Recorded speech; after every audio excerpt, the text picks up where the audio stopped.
I was in my mid to late 30s when I moved to a city I never wanted to call home. January 2020, right before the world locked its doors and held its breath. I'd uprooted everything, left behind a fulfilling job, proximity to the people who'd known me since I had baby teeth, and the rhythms of a life I had carefully built.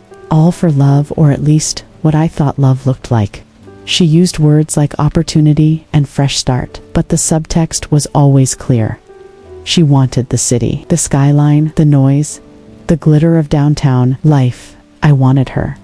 So I followed, all glass and sharp corners, nothing like the homes I grew up in, but she said it made her feel alive. I've always wanted to live in the city. COVID swept in like a ghost army, and suddenly we were locked in the same high-rise cage, quarantined together. At first, it felt like a second honeymoon puzzles, but by summer, something had shifted in her. She was more distracted, quieter. Our touch had become formal, like the way strangers brush shoulders at crosswalks. Still, we made playlists, drank bad gas station coffee, took photos of old landmarks along the way, a single bag, a short goodbye, and a cold echo of the words, "I'm not ready." No big fight, no betrayal I could point to, just absence. She ghosted me in our shared home, in a city I only moved to because I believed in the permanence of us. Every time I looked out the window, all I could see was what I had given up. Family dinners. What was the point? The kitchen still smelled like the organic shampoo she insisted on.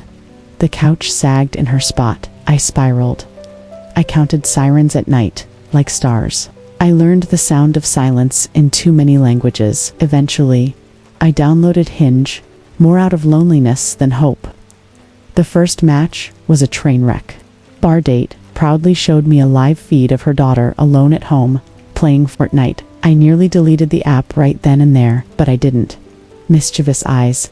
She had a smile that looked like it had survived storms.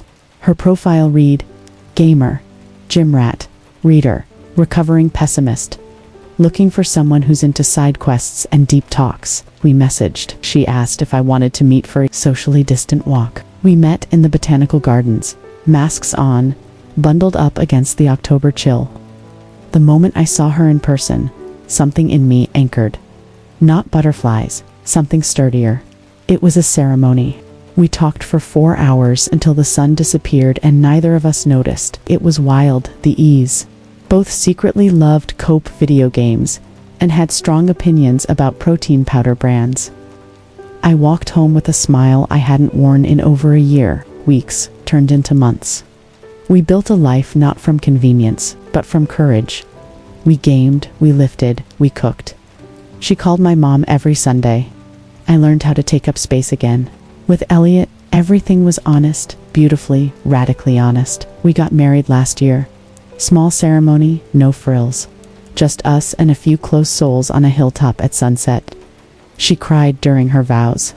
I didn't. Not because I wasn't moved, but because I'd cried enough tears to reach her. Now, we're planning for something new. A baby, due next year. It's terrifying and perfect. Sometimes, I look out the same apartment window where I once felt so alone. The city hasn't changed much, but I have. The skyline no longer mocks me. It glows with possibility. Love didn't save me. I did that myself. But Elliot, she made me believe in joy again.